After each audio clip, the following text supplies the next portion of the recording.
1997년도에 쓰여진 베스트셀러 책 중에서 우리는 사소한 것에 목숨을 건다라는 책이 있습니다. 여러분 제목은 들어보셨죠? 읽어보신 분도 있을 거고 제목쯤은 들어봤을 겁니다. 우리는 사소한 것에 목숨을 건다. 리처드 칼슨이라고 한 사람이 이 책의 저자인데, 이 책을 쓰기까지 이 저자는 어떤 한 사람으로부터 감동을 받아서, 영감을 받아서 이 책을 쓰게 됐습니다.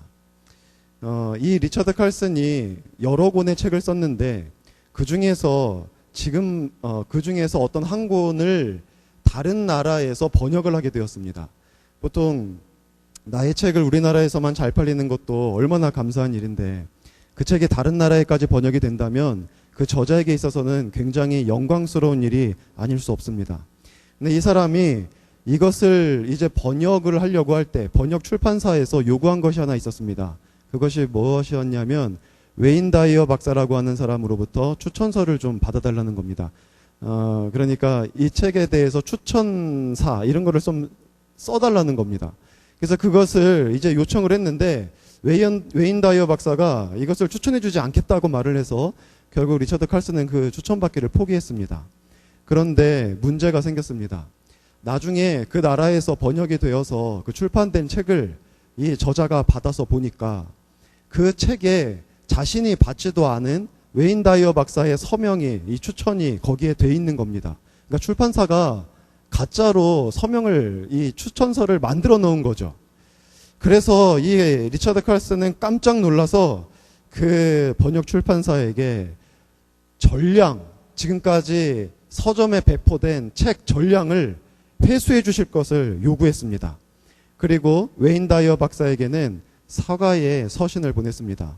자기가 의도한 것은 아닌데 출판사의 잘못으로 이렇게 책에 박사님의 추천이 나갔고 그것이 잘못된 것인 것을 알기 때문에 전량을 회수하게 되었다는 그런 사과의 서신을 보냅니다. 그리고 나서 회신이 옵니다. 그 웨인 다이어 박사가 회신을 했는데 바로 이 회신의 내용 때문에 리처드 칼슨은 감동을 받은 겁니다.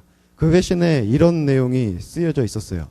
리처드, 조화롭게 사는 데는 두 가지 규칙이 있어. 첫째, 사소한 것에 연연하지 마라. 그리고 둘째, 모든 것은 다 사소하다. 그냥 쓰게 놔두시오. 라는 글을 보내온 것입니다. 이 내용에 충격을 받았습니다. 여러분 같으면 어떻게 하겠습니까? 이러한 것을 가지고 문제 삼지 않겠습니까? 갑자기 문득 떠올랐는데 예전에 왕의 남자 영화 생각나세요? 이중기가 이제 우리에게 알려진 영화죠.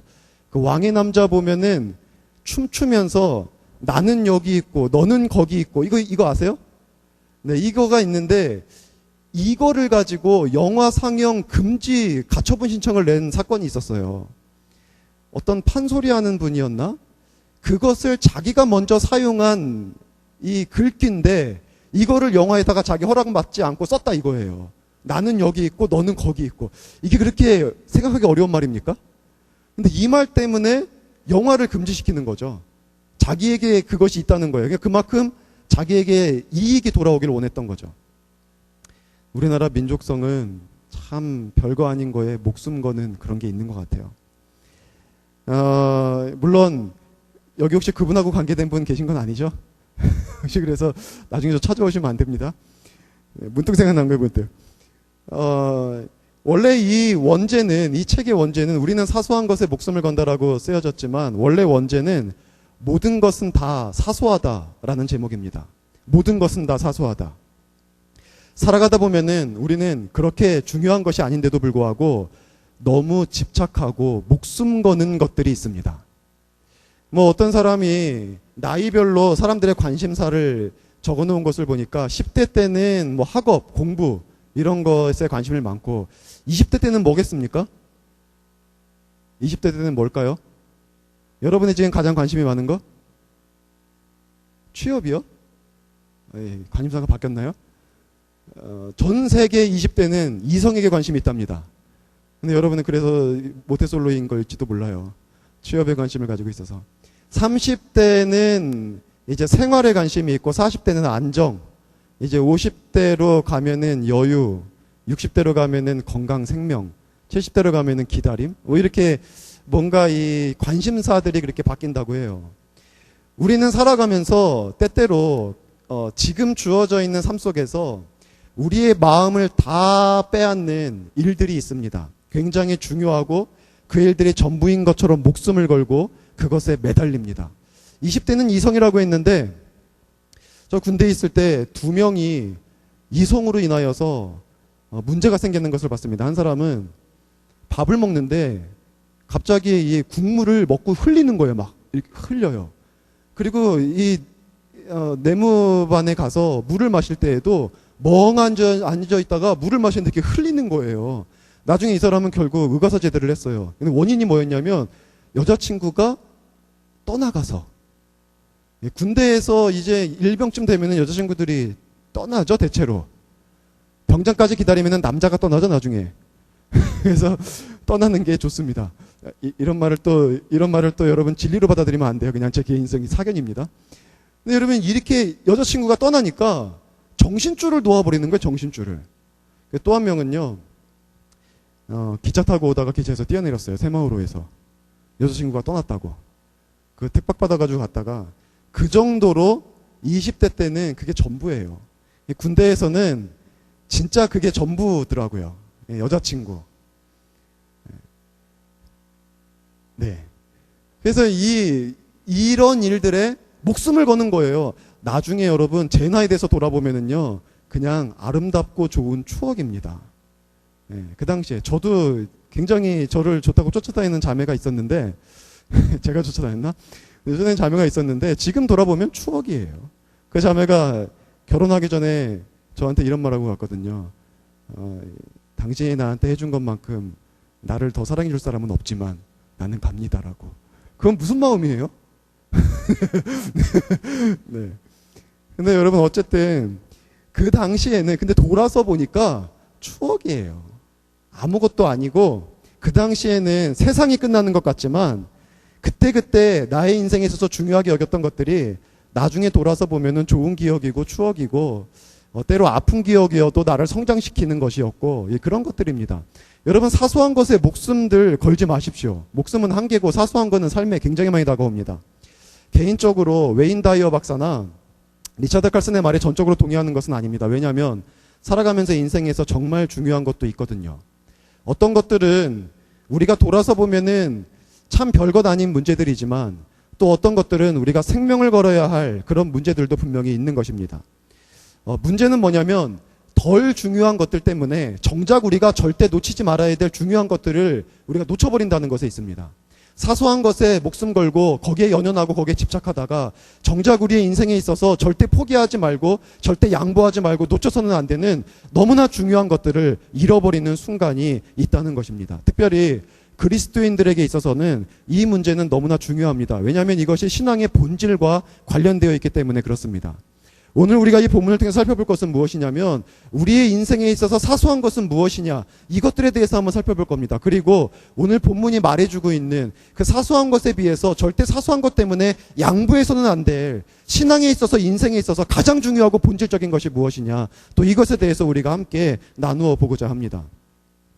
첫 번째로 우리가 함께 볼 것은 이스라엘은 어떤 사소한 일에 목숨을 걸었는가입니다.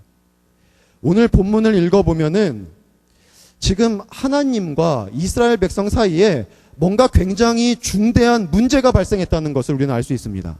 1절을 보면 이렇게 얘기하고 있어요. 여호와께서 모세에게 이르시되 너가 애굽 땅에서 인도하여 낸 백성과 함께 여기를 떠나서 여러분 지금 제가 읽은 데서 문제를 발견할 수 있었습니까?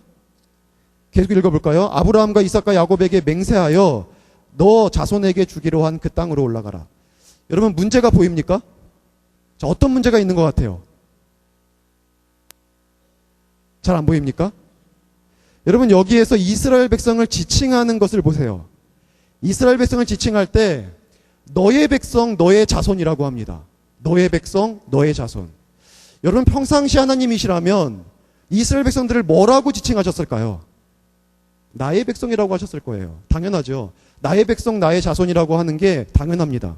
그런데 하나님께서는 지금 나의 백성이라고 하지 않고 모세에게 너의 백성이라고 합니다. 너의 백성, 너의 자녀. 지금 이렇게 말하는 건 정상이 아니에요.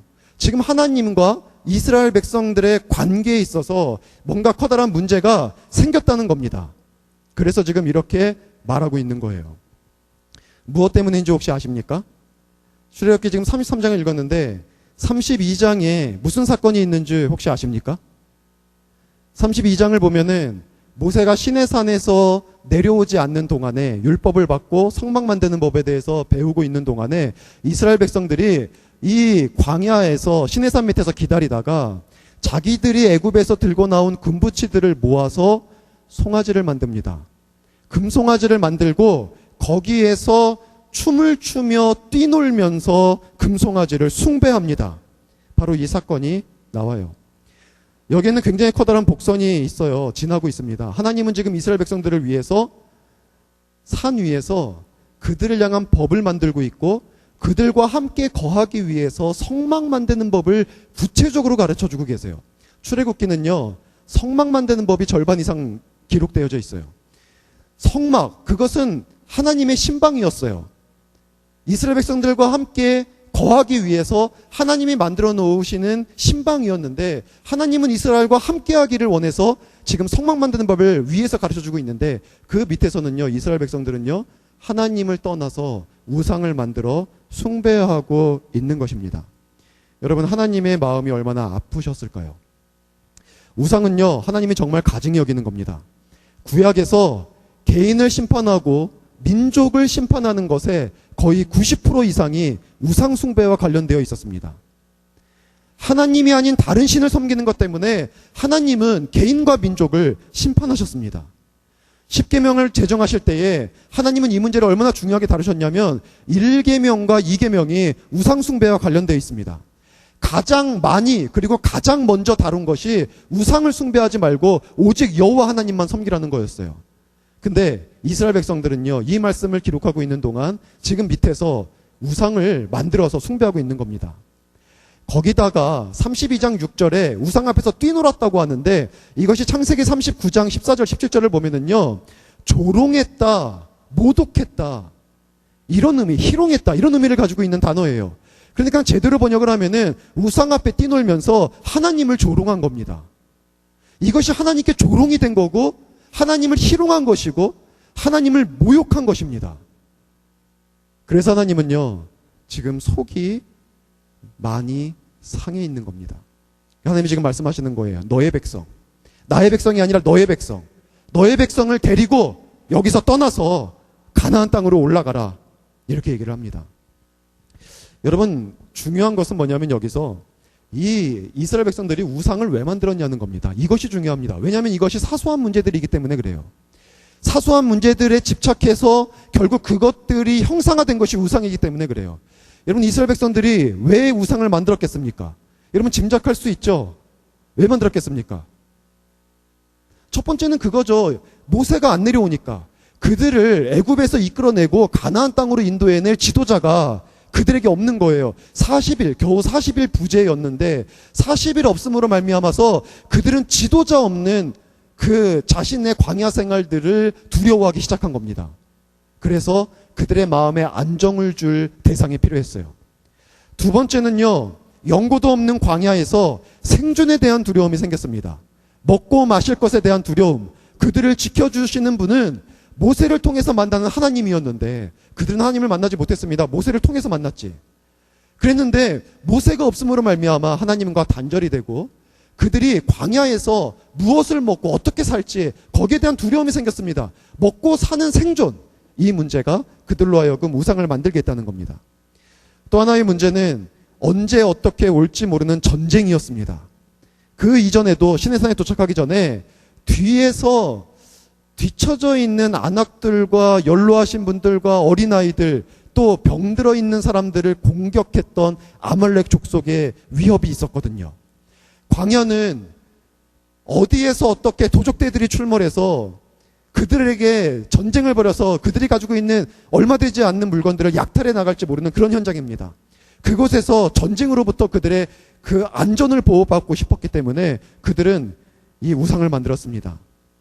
또 하나는 혹시 애굽에서 나와서 돌아갈 수가 없거든요. 더 이상 가나안 땅에 가야만 하는데 그곳에 들어가지 못할 것에 대한 두려움, 이러한 것들이 그들의 마음속에 있었습니다. 한마디로 말하면은요, 그들은요 현실적인, 자기에게 지금 당면에 있는 현실적인 문제들 때문에, 그 문제들에 대한 두려움과 염려와 근심과 고민 때문에 그들은 지금 우상을 만들어 내었다는 것입니다.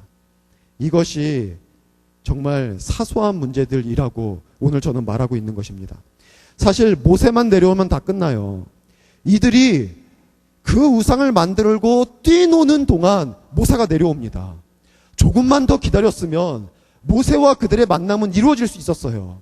근데 그 조금을, 하루를 기다리지 못해서, 그 조금의 시간을 기다리지 못해서 그들은 그들의 가지고 있는 염려와 현실적인 문제에 대한 염려와 두려움 때문에 하지 말아야 될 일들을 하고 결국 우상을 만들고 그 앞에서 하나님을 조롱하는 이러한 일들을 벌였다는 것입니다.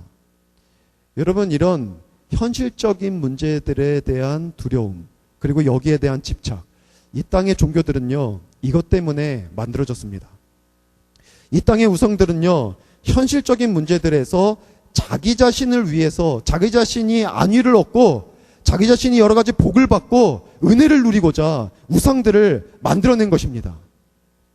고대에는 우상들이 어떻게 만들어졌겠습니까? 사람들은요 바다의 파도가 왜 치는지 몰라요. 우리는 알죠. 태양이 어떻게 지고 뜨는지 몰라요. 그래서 태양을 두려워합니다. 태양이 신이 돼요. 바다를 두려워합니다. 바다를 신으로 섬기게 됩니다. 혹시 바람이 세게 불면 그 바람을 신으로 섬기고, 그 바람으로부터 자신들을 막아주는 커다란 바위나 나무가 있으면 그 나무나 바위를 숭상합니다. 자기들의 안전을 지켜준다고. 이것이 자연에 대한 두려움, 그것을 이해하지 못하고 극복하지 못할 때 사람들이 만들어낸 우상들이에요. 그것이 조금 더 발전한 종교가 뭐냐면 자신들의 욕심을 투영한 겁니다. 전쟁에서 이기고 싶어서 우상을 만듭니다. 농작물을 심으면 여기서 많이 거두고 싶어서 우상을 만듭니다. 애굽은 나일강을 중심으로 한 우상이 엄청 많이 발달한 국가였어요. 그래서 하나님이 10가지 재앙을 들어서 그 땅이 가지고 있는 우상들을 다 치신 거예요. 제일 먼저 나일강부터. 그들이 욕심이 투여되고 욕망이 투여되고 조금 더 잘 살고 많은 것 누리고 풍요롭게 살고 전쟁에서 이기고, 이것을 위해서, 현실적인 문제들을 해결하기 위해서, 자신의 욕망을 해소하기 위해서 우상들을 만들어내는 겁니다. 바알은 전쟁의 신이고 바알은 음란의 신입니다. 고대의 종교들을 보면은 음란해요. 굉장히 음란합니다. 지금도 인도에 보면은 이 하등 종교들이 있어요. 고등 종교, 하등 종교 있는데, 인도에는 여러 하등 종교들이 있는데 이 하등 종교는요 음란합니다. 불교도요 원래 하등 종교에서 시작을 했습니다. 그래서 불교도 보면은요 그 불교의 원산지에 가보면은요 굉장히 음란합니다. 이 성화를 그려놓고 성물을 만들어 놓은 곳을 보면은 남녀가 같이 이렇게 성적으로 관계를 맺는 것들을 가지고 기둥을 만듭니다. 이래놓고서는 그것을 섬기는 게 원래 불교입니다. 우리나라는요 조금 신사다운 불교가 들어왔어요. 원래 처음 만들어진 불교는 굉장히 음란해요. 이런 것들을 인간의 본능을 해소해주고, 인간의 이 내면의 깊은 욕구를 해소해주고, 이러한 것들이 종교화가 되고 우상화가 돼서 만들어지는 것입니다. 그러다 조금 더 발전하면 사람이 사람을 섬기죠. 이제 석가모니를 섬기죠. 그리고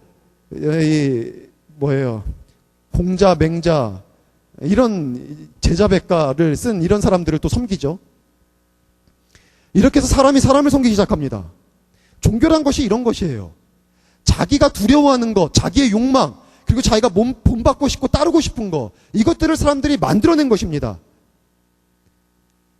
그래서 성경에서 보면은요 우상의 정체를 신명기 5장 8절에 제2계명을 다룰 때 이렇게 얘기합니다. 자기 자신을 위하여 우상을 세우지 말아라. 출애굽기 32장 8절에는 뭐라고 말하냐면, 송아지 우상을 만드는 이 사건에 있어서 자기 자신을 위해서 역시 우상을 만들었다 그럽니다. 호세아서 13장 2절에도 우상을 만들 때 우상을 만드는 이유를 자기 자신을 위해서 만들었다는 겁니다.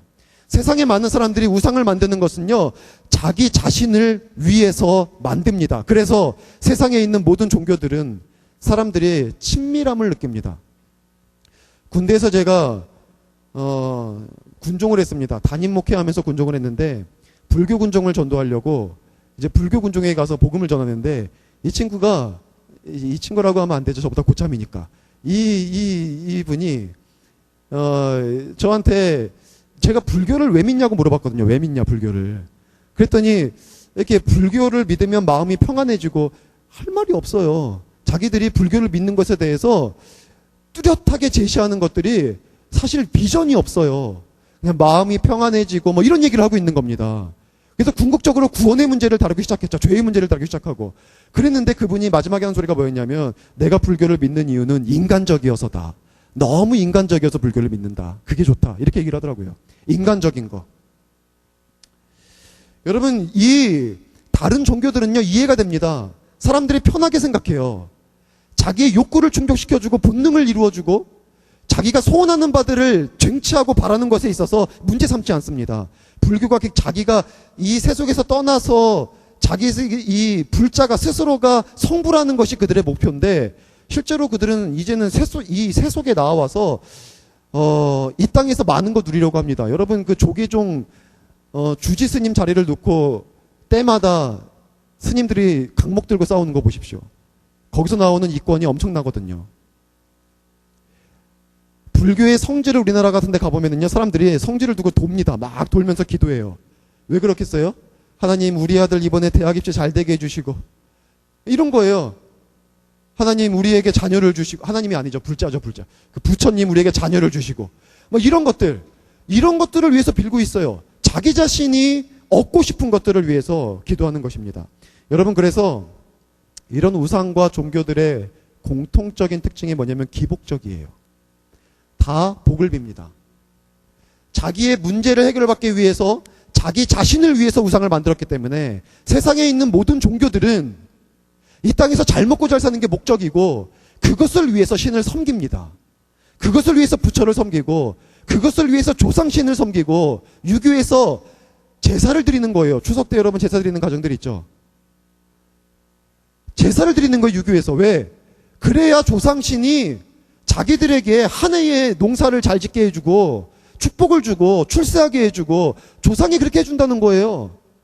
여러분 절대 그렇지 않습니다. 성경으로 볼 때 우리가 귀신이라고 일컫는 단어가 헬라어로 보면 다이모니온이에요. 다이모니온은 디아블로스라고 하는 사단이 부리고 있는 악한 영들입니다.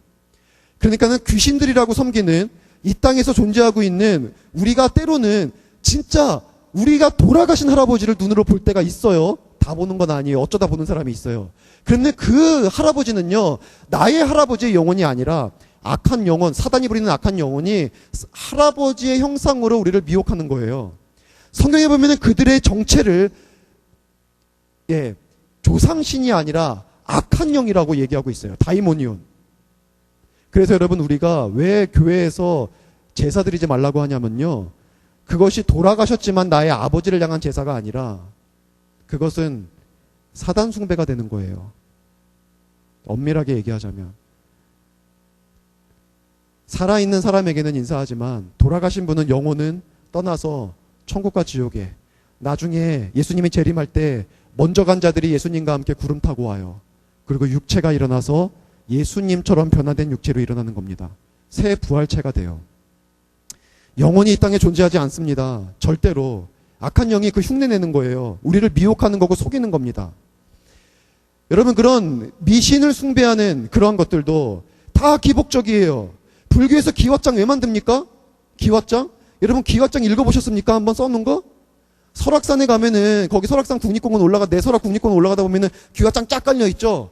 한번 읽어보세요. 대부분은 뭐 출세 아니면은 이 학교, 대학 잘 가게 해달라는 거예요. 근데 저는 되게 신기한 것도 읽었습니다.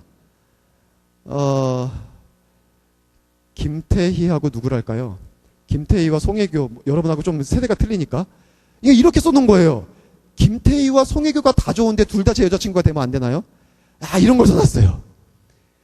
여러분, 그런 기왓장에다가 뭘 쓰겠습니까?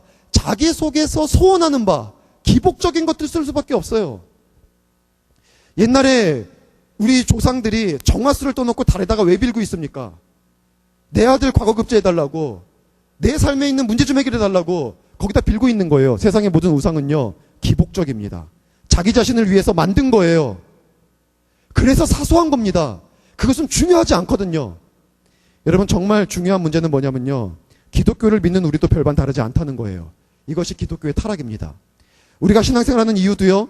자기 자신의 현실적인 복을 위해서입니다. 내가 이 땅 위에서 가지고 있는 문제들을 해결하고 나의 속에 있는 꿈을 해결하고 그것을 응답받고 내가 하나님 앞에 현실적인 문제들을 기도하고 그 현실적인 문제들에 있어서 하나님의 구체적인 음성과 응답을 듣기를 원해서 우리는 신앙생활하는 사람들이 굉장히 많이 있습니다. 기독교가 기복적이 되어버렸어요. 우리가 예수를 왜 믿냐면 복받기 위해서 믿습니다. 여러분 솔직히 여러분 자신들을 돌아보시기 바랍니다. 요즘 여러분의 기도의 제목은 무엇입니까? 여러분의 신앙생활하면서 마음에서 소원하는 바가 무엇입니까? 정말 원하는 것이 무엇입니까? 믿는 목적이 무엇이에요? 여러분 예수님을 믿고 이렇게 추석인데 여러분 친척집에 안 가요? 이렇게 와서 예배드리고 있는 이유는 무엇입니까? 여러분 왜 그래요? 많은 경우에 현실적인 문제와 관련되어 있어요. 예전에 고등부를 담당하고 중고등부를 담당할 때에 한 친구가 갑자기 교회를 안 나오는 거예요. 안 나오게 된 이유가 뭐였냐면 나중에 찾아가서 물어보니까 하나님이 살아계시면 이럴 수 없다는 거죠. 왜? 무슨 일이 있었냐? 아버지 어머니가 같은 교회에 정말 열심히 다니시는 집사님 부부였어요. 근데 그 아버님이 직장을 다니다가 퇴사를 하고 버스 운전을 하시게 되었는데 이 버스 운전 기사들의 애로사항이 뭐냐면 자신이 잘못을 안 해도 버스 안에서 누군가가 다치면 책임을 다 지고 버스에서 나와야 돼요. 버스를 운전을 할 수가 없어요. 이런 문제가 있습니다. 근데 정차되어 있는 상태에서 할아버지 한 분이 버스 안에서 넘어지신 거예요.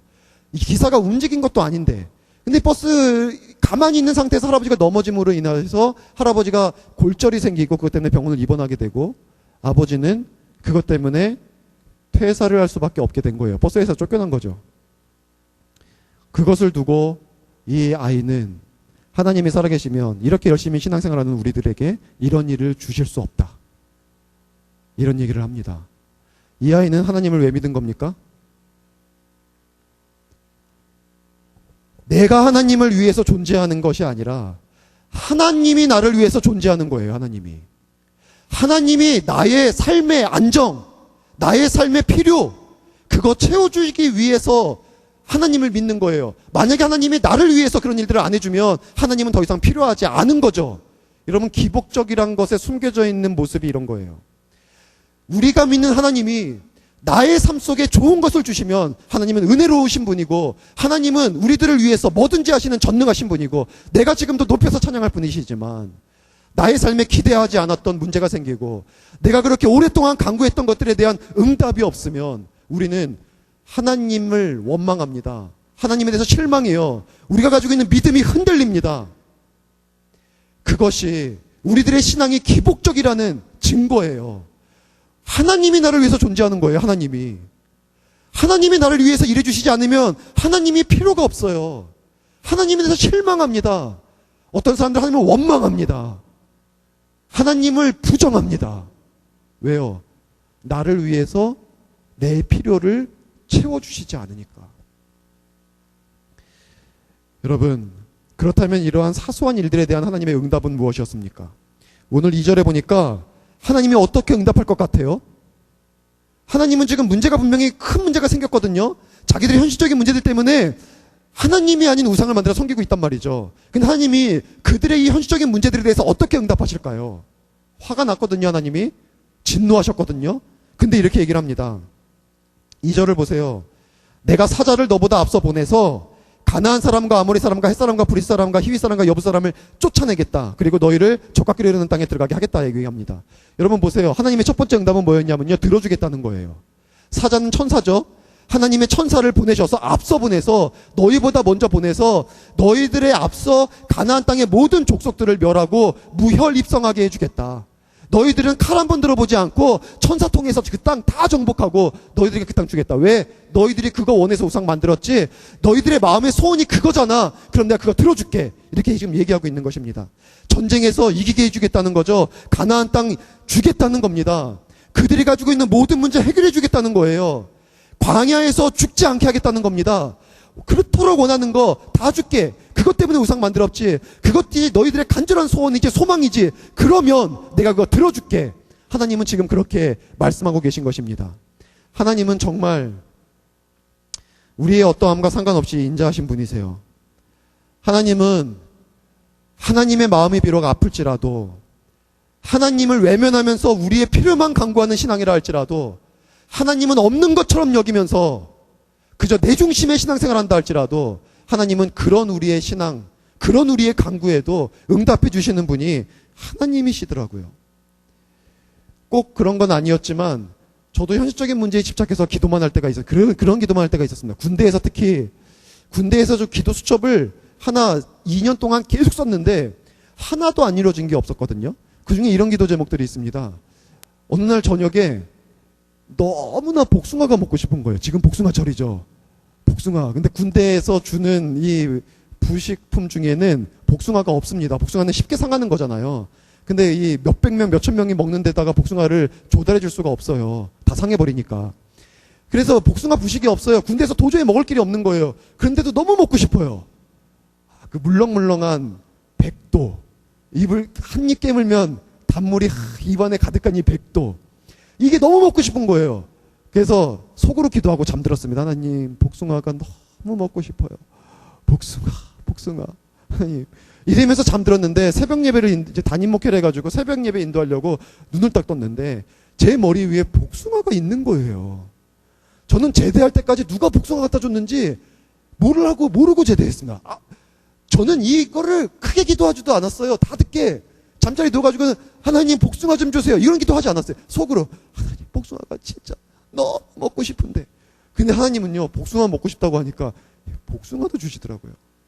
진지에 올라가서 한 달 동안 살은 적이 있었는데 북악산 꼭대기에 올라갔었거든요. 서울에서 근무했습니다. 서울에 여러분 아무나 근무하는 거 아니에요. 키 크고 시력 좋고 잘생긴 사람만 근무합니다. 수방사 들어보셨어요? 거기에서 이제 근무를 하는데 북악산에 한 달 동안 올라가 있었거든요. 근데 거기에서 초콜릿이 너무 먹고 싶은 거예요. 사실 여러분 20대 초반 때는 초콜릿 땡기지 않습니까? 지금은 초콜릿 저도 잘 안 먹어요. 근데 그때는 너무 땡길 때였어요. 너무 먹고 싶어가지고 또 소리 안 나게 기도했습니다. 하나님, 초콜릿이 너무 먹고 싶어요. 초콜릿이 너무 먹고 싶어요. 다음날 병장 한 명이, 제가 얼마나 감사한지 고참 이름 기억하는 사람 손에 꼽는데 그 이름 기억해요. 2등병 때 만난 고참인데 김영일 병장이었거든요. 김영일, 혹시 여기 없죠? 결혼했겠죠. 자, 김영일 병장이었는데 이분이 갑자기 부르더니 주머니에서 뭘 꺼내주는데 보니까는 자유시간 반토막 난 거. 이 김영일 병장은 여기에서 6개월 넘게 틀에 박혀 있던 사람이, 어쩌면 이 자유시간은요 6개월 동안 갉아먹었던 거일 수도 있어요. 그리고 반 남은 거고, 그 북악산 산지에서 매점도 없는 PX도 없는 곳에서 이것도 남은 6개월 먹어야 될지도 모르는 너무 소중한 건데 이거를 주더라고요. 여러분, 눈물 겨운 초콜릿을 먹어보셨습니까? 눈물 젖은 초콜릿. 너무 맛있더라고요. 여러분, 하나님께 기도할 때에 정말 이런 별거 아닌 거, 복숭아 먹고 싶습니다. 자유시간 먹고 싶습니다. 야, 여러분, 정말 재밌는 건 이런 얘기하니까 다 눈을 뜨시네요. 다들 피곤해, 한 주간의 피곤이 여러분을 엄몰하고 있었는데 눈을 뜨시네요. 좋습니다. 예. 이런 것들 별거 아닌데 하나님은 이런 것들을 다 들어주시는 거예요. 여러분, 현실적인 문제들 가지고 여러분 기도해도 들어주세요. 하나님, 애인이 필요해요. 여러분 같아도 애인 주드래니까요. 자, 우스운 얘기였는데 미처 깨닫지 못하는 분들이 있습니다. 네, 넘어가겠습니다. 하나님께서는 우리의 필요 다 채워주시는 분이에요. 한번 구해보세요. 안 구해서 못 받는 거예요. 모태솔로들 기도 좀 하세요. 자, 여기서 심각한 문제가 생겼습니다. 심각한 문제. 무슨 문제가 생겼냐면 3절에 보니까 너희를 적과 꿀이 흐르는 땅에 이르게 하려니와 라고 얘기합니다. 자, 이 너희를 적과 꿀이 흐르는 땅에 이르게 하겠다. 그러나죠. 이거를 풀어서 얘기하면 하겠다. 너희들 다 줄게. 원하는 대로 다 줄게. 근데 그러나 나는 너희와 함께하지 않겠다. 이런 얘기를 합니다. 무슨 말인지 알겠죠? 우리가 기복적으로 신앙생활을 하면은요, 하나님은 당장은 우리들의 기복적으로 신앙생활을 하면서 원하고 구하는 것들을 다 들어주겠다는 겁니다. 하지만 그러나 하나님은 함께하지 않겠다라고 말을 하는 것입니다. 여러분, 이 세상에서 나 자신을 위해서 살고 나를 위해서 믿고 나를 위해서 신앙생활하는 것이 뭐가 문제냐라고 여러분이 저한테 얘기할 수 있을 거예요. 여러분 속으로 얘기할 수 있을 겁니다. 그러나 마음대로 하십시오. 하나님께서는 그런 여러분과 함께하지 않을 수 있어요. 여러분이 이 땅에서 많은 것들을 누린다고 해서 무슨 소용이 있습니까? 만약에 거기에 하나님이 계시지 않으면 그것이 정말 소용이 없는 것입니다. 여러분, 이 땅에서 많은 것들을 누린다고 해서 무슨 소용이 있습니까? 만약에 거기에 하나님이 계시지 않으면 그것이 정말 소용이 없는 것입니다. 행복이고 그것이 정말 성공입니까? 여러분이 원하는 것을 다 이루는 삶, 여러분이 평생을 두고 다른 사람들이 부러워할 만한 많은 과업들을 이루어내고 존경받는 삶을 살았다고 할지라도 그 가운데 하나님이 계시지 않으면 여러분이 정말 성공한 인생을 살아간 것입니까? 여러분 절대 그렇지 않습니다. 하나님이 없으면, 우리들의 인생 가운데 하나님이 안 계시면 우리는 아무것도 아닙니다. 이 땅에서 부귀영화 다 누리고 술을 누리고 살아가다가 죽는다 할지라도 하나님이 계시지 않는 인생은요, 그걸로 끝이에요. 아무 의미가 없어요. 이 땅에 100년 잘 사는 게 무슨 의미가 있습니까? 하나님의 나라에 가지 못하는데, 거기서 영원히 살지 못하는데. 여러분, 부자와 나사로를 보십시오. 나사로는요, 부자 집에서 나오는 쓰레기 받아 먹고 살았던 사람입니다. 그러나 부자는 이 땅에서 호의호식을 했어요. 하지만 이 땅에서 존경받는 사람으로서 많은 것들을 누리며 살았지만 그의 인생 가운데 하나님이 안 계셨어요. 결과가 어떻게 됩니까? 나중에 슬퍼서 이를 갈면서 후회하죠. 그리고 제발 나사로를 보내서 나의 자녀들, 나의 형제들, 예수님 좀, 하나님 좀 알게 해달라고 부탁을 합니다. 근데 더 이상 소용이 없는 거예요. 그곳에 있는 자들을 통해서, 그곳에 있는 선지자들을 통해서 너희 자녀와 너희 형제들에게 하나님을 믿으라고 다 얘기할 거다. 나사로 보낼 수 없다. 그러나 하나님 없이 살아간 그 아버지를 본 형제들은 어떻게 또 인생을 살았을까요? 여러분, 이 땅에서 잘 산다고 할지라도 하나님이 없으면 아무것도 아니에요. 제가 자주 하는 질문입니다. 천국이 왜 천국이에요? 천국이 왜 천국입니까? 거기에 금길이 깔려있어 천국입니까? 거기에 이 기둥마다 진주가 박혀있고 12가실이 열리는 생명나무가 있고 생명수가 흐르고 그래서 천국입니까? 아니에요. 천국이 천국인 이유는요, 하나님이 계시기 때문에 천국이에요. 하나님이 계시고 우리가 하나님과 더불어 영원히 살 수 있는 곳이기 때문에 천국이에요. 지옥이 왜 지옥입니까? 하나님이 없어서 지옥이에요. 그래서 거긴 용서가 없어요. 다시 기회가 없어요. 긍휼이 없어요. 영원히 꺼지지 않는 불에서 사는 거예요. 영원히. 저는 천국에서의 영원도 상상할 수가 없어요. 지옥에서 영원히 사는 거예요. 하나님이 없어서 거긴 지옥인 거예요. 그래서 어떤 목사님이 이렇게 얘기했습니다. 나는 만약에 하나님이 지옥에 계신다면 나는 지옥에 가겠다. 금길 깔려있고 생명수가 흐르는 곳보다 불구덩이 속에 하나님이 계신다면 나는 거기 가겠다. 왜? 거기가 천국이니까.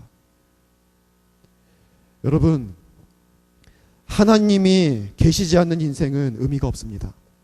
여러분이 많은 사람부터 인정받고 출세하고 갖고 싶은 거 다 갖고 누리고 싶은 거 다 이루고 모든 꿈 다 이루고 건강하게 장수하면서 산다고 할지라도 하나님이 계시지 않으면 아무 소용이 없는 거예요.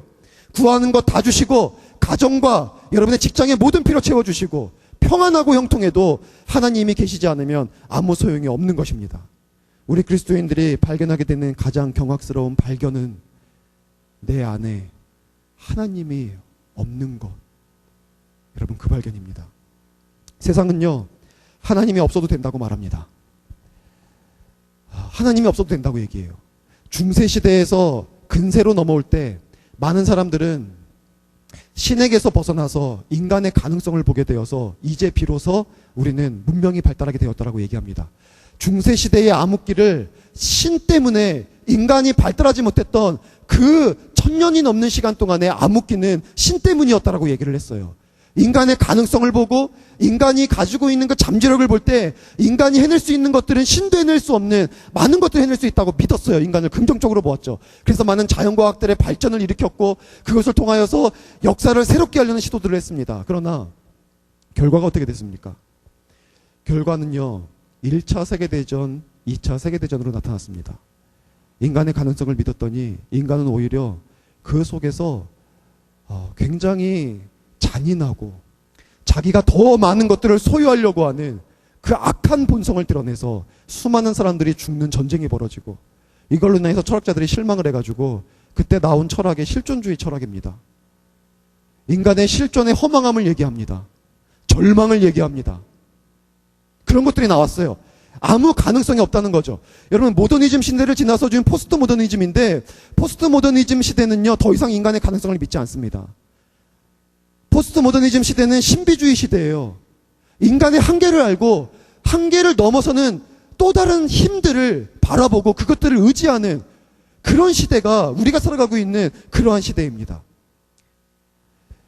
하나님이 없어도 된다고 말했지만 하나님이 없는 세상은 전쟁과 온갖 타락밖에 남겨져 있는 게 없는 거예요.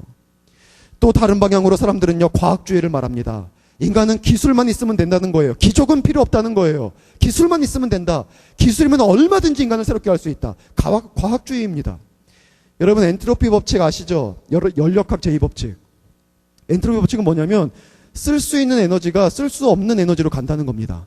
쉽게 예를 들면은 성냥개비가 쓸 수 있는 에너지인데 그거를 불을 붙여서 태우는 동안에 빛도 나오고 열도 나와서 연력학 제1법칙이죠. 뭐예요? 예. 그 에너지가 또 다른 에너지로 형태만 바뀔 뿐이지 절대 그 사라지지 않는다. 이런 것들인데 이 법칙은 그것이 빛을 내고 열을 내다가 결국 소멸되면은 더 이상 쓸 수 없는 에너지로 간다는 거예요. 이것이 문명을 얘기할 때도 이 엔트로피 법칙을 얘기합니다. 우리 사람들이 여러 가지 에너지를 써서 이 문명을 발달시키고 이렇게 건물들을 크게 세워가고 있지만 결국 이것들은 시간이 지나면 쓸 수 없는 에너지가 되어서 인간은 결국 아무것도 에너지가 없는 고갈된 상태가 되고 결국 인간은 망한다. 그때 대체 에너지 뭐 태양이 있지 않냐? 태양도 꺼져요. 태양도 불덩어리 아닙니까? 뭐 우리가 그때까지 살아있을 건 아니지만. 여러분, 아무리 성공하고 아무리 발전하고 있고 아무리 많은 것을 누린다고 할지라도요, 하나님이 없는 인생은 헛된 것입니다. 우리에게는 기적이 필요해요. 하나님이 필요합니다. 그렇다면 우리는 어떻게 해야 합니까? 이것만 말씀드리고 마치도록 하겠습니다. 이스라엘 백성들은요, 이 얘기를 듣고 바로 깨닫습니다. 바로 이 얘기만 듣고 너의 백성 그리고 너에게 다 주겠다. 그러나 나는 너희와 함께하지 않겠다. 이 얘기를 듣고 이들은 깨닫습니다. 그리고 회개합니다. 하나님, 우리를 당신의 백성으로 여겨주세요. 그것이 계속 읽어보면 12절 13절에 나오는 겁니다. 그리고 15절에 보면은 하나님께서 친히 함께 가셔야 된다고 강구합니다. 18절에 보면은 모세가 하나님을 구합니다. 하나님의 영광을 보여주세요. 하나님을 만나고 싶습니다. 하나님이 주시는 것이 아니라 하나님 자체로 말미암아 기쁨을 누리고 싶습니다. 이런 고백을 합니다. 그러니까 하나님이 모세 앞에 이제 직접 나타나면 죽는다고 하면서 막 지진 일으키고 뭐 일으키다가 바람과 함께 이렇게 등장하셨다가 사라지는 그 모습을 보여주시는데, 여러분, 하나님을 구하는 거예요. 하나님이 주시는 것이 아니라 하나님에게서 무엇인가 받을 것이 아니라 하나님 자체를 구하는 이 모습, 하나님은 이것을 기뻐하셨습니다. 역대하 6장에 보면은 솔로몬이 성전을 지어놓고 이런 기도를 해요. 하나님, 이곳에서 우리가 무엇을 기도하든지 응답해 주세요. 이곳에서 전쟁이 벌어져서 전쟁에서 이기게 해달라고 기도하면 하나님께서 우리의 전쟁을 이기게 해주시고, 기근이 벌어지고 질병이 생겨서 기도하면 하나님 우리를 구원하여 주시옵소서. 이때 하나님이 이렇게 응답을 합니다. 역대하 7장 14절에 보니까 알겠다. 너희가 모든 죄를 회개하고 스스로 겸비하여 기도하며 내 얼굴을 구하면 내가 들어주겠다. 이런 얘기를 하십니다. 여러분, 하나님이 원하시는 게 무엇입니까? 하나님이 원하시는 것은요, 하나님의 얼굴을 구하는 것입니다. 우리는요, 신앙생활을 왜 하냐면 하나님의 손을 바라보고 신앙생활을 합니다. 하나님의 손에서 무엇이 나올까봐. 하나님께 간구하면 나의 삶의 필요를 채워주신 하나님, 그 하나님을 바라보면서 하나님의 손을 바라봅니다. 하나님의 손에서 나올 것들을 구합니다. 근데 하나님이 원하시는 것은 무엇이냐면 하나님의 손을 바라보기 전에 하나님의 얼굴을 보라는 거예요. 하나님 자체로 기뻐하고 하나님 한 분만으로 만족하는 것. 그렇게 나를 기뻐하고 나를 사랑하고 나를 원하면 내가 너희가 나를 사랑하는 가운데 무엇이든지 구하든지 내가 그 모든 것들을 다 들어주겠다, 응답해주겠다. 그렇게 하나님께서 말씀하고 계신 것입니다. 우리에게 정말 필요한 것이 무엇이냐면 하나님의 얼굴을 구하는 겁니다. 하나님 우리의 삶의 필요를 알아요. 그리고 하나님은 우리의 삶의 필요를 채워주길 원하십니다. 그런데 우리가 하나님의 얼굴을 보지 않고 하나님의 손만 바라보니까 하나님이 안타까우신 거예요. 하나님은 기쁘지 않아요. 그 증거가 아까도 말했지만 나의 삶 속에 문제가 생기면 더 이상 하나님은 나에게 중요한 인물이 아니에요. 하나님이 나를 위해서 있는 분이기 때문에, 내가 하나님을 위해서 존재하는 사람이 아니기 때문에, 그래서 하나님을 실망하고 원망하고 저주하는 겁니다. 여러분, 하나님은 하나님의 얼굴을 구하기를 원하세요. 언젠가 명절 때 조금 젊었을 때 아버지에게 가서 마침 핸드폰이 망가졌어요. 그래서 아버지는 좀 그래도 있으시니까 아버지 핸드폰 좀 주세요. 저는 초등학교 5학년 때부터 용돈 학비 다 제가 벌었거든요. 그러니까 손 벌려본 적이 없어요. 그때부터 아버지와 어머니한테 용돈 드렸습니다. 어렸을 때부터 용돈 드려야 코드 드린다고 하셔서 드렸어요. 그리고 성장했었는데 속에 오기가 약간 생긴 거예요. 오기가. 아버지한테 뭔가 받고 싶은 오기. 여러분 부모님으로부터 학비받고 공부하는 거 정말 복입니다. 물론 다 그런 건 아니겠지만. 옷도 저는 제가 사 입었으니까. 뭐 학비도 제가 냈으니까. 그랬는데 뭔가 받고 싶은 거 오기 때문에 명절 때 가서 아버지한테 계속 했던 얘기가 뭐였냐면 아버지 핸드폰 좀 사주세요. 하나 아버지가 돈 없어 이러는 거예요. 핸드폰 좀 사주세요. 없다니까. 핸드폰 좀 사주세요. 거기서 한 3일 되는 명절 동안에 아버지한테 핸드폰 사달라는 얘기를 수십 번 했습니다. 결론은 못 받았어요. 못 받고서는 마지막 나오면서도 아버지 진짜 핸드폰 하나 안 사주실 거예요? 그랬더니 없어. 네가 알아서 해. 이래가지고 문 닫고 나왔습니다. 그리고 가다가 아차 세배 안 드렸구나. 이게 생각이 난 거예요. 그리고 얼른 들어가서 아버지한테 세배 드리고 나왔습니다. 그리고 이제 조카 집에 동생 집에 갔는데 조카가 그 당시에 이제 어렸어요. 어려가지고 조카가 쪼르르 달려오더니 이제 저 좋다고 막 안기는 거예요. 그래서 조카한테 세배해봐. 삼촌이 용돈 줄게. 그러니까 세배하죠. 세배해서 10,000원짜리 하나를 딱 줬습니다. 그 어린애한테. 그랬더니 그 10,000원짜리를 딱 받고서는 이것을 가지고 감사합니다 하더니 땅에다가 휙 버리는 거예요. 땅에다 버리고 삼촌 하고 나한테 매달려가지고 삼촌 내 방에 저기 가보자 하고 막 끌고 가가지고 자기 장난감들 가지고 놀자 그러고 그냥 저를 너무 좋아하는 거예요. 얼마나 행복한지. 저기 떨어져서 굴러다니는 10,000원짜리도 있는데 그거는 중요하지 않아요. 그냥 저만 좋은 거예요. 저만. 얼마나 그게 행복했는지 몰라요. 그리고 나서 집에 오면서 생각했습니다. 아버지 마음이 어땠을까? 이 조카랑 비교해 보니까 조카는 제 손을 보지 않고 저를 기뻐했거든요. 그것이 너무 행복했어요. 근데 아버지한테는 저는 3일 동안 내내 아버지 핸드폰 하다가 세배도 잊어버리고 되돌아가서 세배할 정도니 아버지의 마음이 어땠을까? 여러분 결혼을 안 했지만 나중에 결혼한 다음에 자녀를 낳았다고 하고 생각해 보십시오. 자녀들이 아빠를 보면서 저 인간은 돈 벌어주는 사람. 그리고 엄마를 보면서 저 인간은 밥 해주는 사람. 여러분 이렇게만 여기고 아버지 어머니를 기뻐하지 않고 아버지 어머니와 함께하는 것을 기뻐하지 않고 그 관계가 다 무너져서 대화조차도 하지 않는 자녀를 바라볼 때 여러분의 마음이 어떻겠습니까? 여러분 하나님의 마음이 그런 거예요. 우리가 하나님을 섬긴다고 하지만 하나님을 기뻐하지 않고 그 얼굴을 구하지 않고 우리가 하나님을 섬기면서 하나님을 바라볼 때에 우리가 집중해서 보는 건 하나님의 손이에요. 무엇이 나올까? 하나님이 내게 어떤 것을 주실까? 그것만 바라보니까 하나님이 아프신 겁니다. 힘드신 겁니다. 여러분 하나님의 얼굴을 구하시기 바랍니다. 하나님을 기뻐하시기 바랍니다. 하나님 한 분으로 만족하시기 바랍니다. 그것이 우리들의 신앙의 힘이에요. 그것이 하나님이 기뻐하시는 것이고 하나님은 그런 자들을 들어서 이 시대를 위해 사용하시는 위대한 사람으로 세우시는 겁니다. 여러분 그런 사람들 될 수 있기를 바랍니다. 이제 말씀을 마치겠습니다. 사울 왕의 시대에 이스라엘에는 목자들이 굉장히 많이 있었습니다. 많은 사람들이 거기에는 주된 업무가 이 목축업이었기 때문에 양을 치고 소를 치는 일들은 많은 사람들이 하고 있었던 그런 자기들의 생계수단이었어요. 근데 그 많은 사람들은 양떼를 보고 그 양떼를 죽이려고 하는 늑대를 보고 곰을 보고 사자를 보고 그들의 시선은 거기에 머물러 있었습니다. 그런데 그 많은 목자들 가운데 한 명은 양떼와 사자와 늑대를 넘어서 계신 하나님을 보는 사람이 있었어요. 그 사람이 다윗이죠. 수많은 목자들이 목자로 살다가 이 땅에서 삶을 마감했지만 목자로 시작해서 한 나라의 왕이 된 사람 바로 다윗. 이 사람과 다른 목자들의 차이는 시선이 어디에 머무느냐에 있었어요.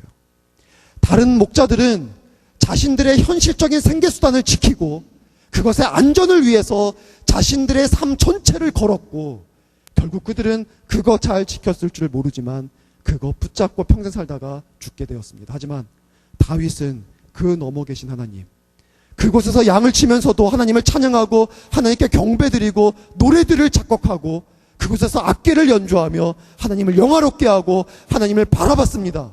그의 시선은 하나님께 머물러 있었고 결과적으로 하나님께 시선이 머물러 있는 다윗은 그 수많은 목자 가운데 하나님의 마음에 합한 사람으로 왕으로 하나님께서 세우시는 그런 위대한 인물이 될 수 있었던 것입니다. 우리 신앙인들의 삶을 결정하는 것은 우리의 시선입니다. 신앙인들의 가장 중요한 싸움은 시선 싸움이에요. 어디에 우리의 시선을 두느냐, 그것이 우리의 인생을 결정하는 것입니다. 하나님의 얼굴에 여러분의 시선을 고정하시기 바랍니다. 하나님의 얼굴만 바라보시기 바랍니다. 하나님만 기뻐하시기 바랍니다. 그러면 수많은 이 시대의 사람들 가운데 하나님이 여러분을 들어서 하나님의 귀한 도구로 사용하실 것입니다. 그렇게 쓰임받을 수 있는 저와 여러분 될 수 있기를 주의 이름으로 간절히 축원합니다. 우리 시간 같이 함께 찬양